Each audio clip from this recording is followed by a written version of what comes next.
73 coups in 46 different countries around the world. And the success of some of these might encourage us. In Ghana 2 years ago, President Nkrumah was ousted with just 500 men. And in 1961, in South Korea, Major General Park Chung-hee seized power with 3,500 men.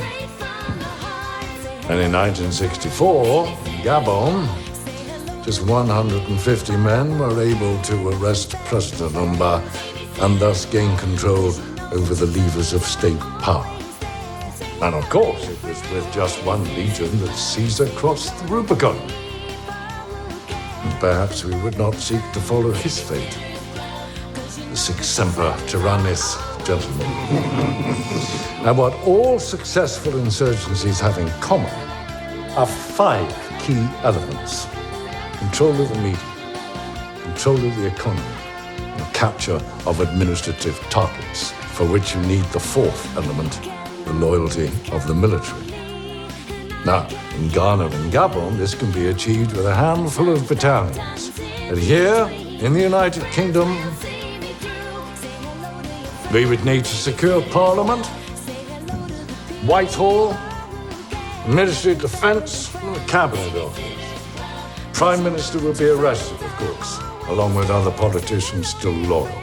We would have to shut down the airports, air traffic control, same with the train stations. Curfews will be put in place, martial law declared, and I haven't even mentioned the police.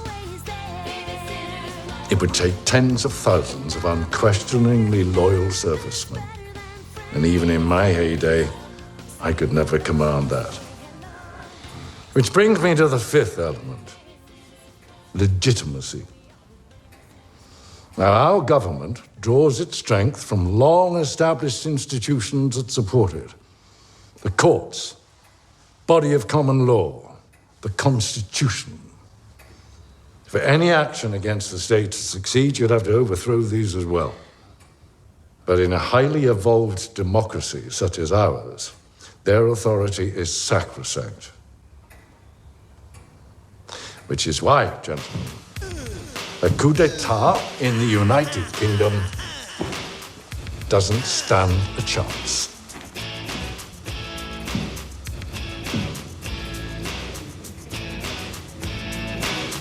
Unless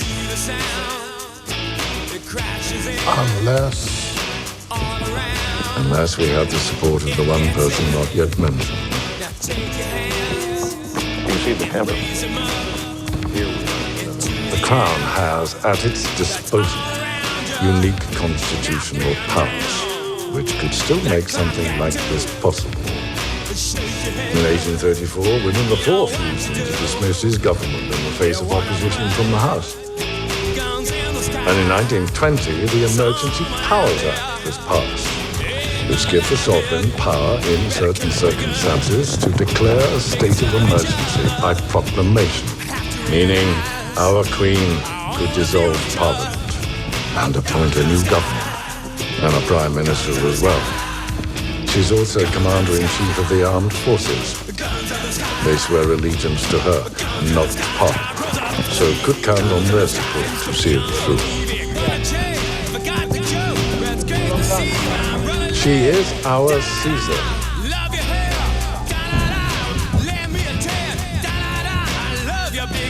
And you think she might entertain this idea? The circumstances are certainly compelling. I've made a list here of exactly how compelling. And as her second cousin, I am in an ideal position to ask.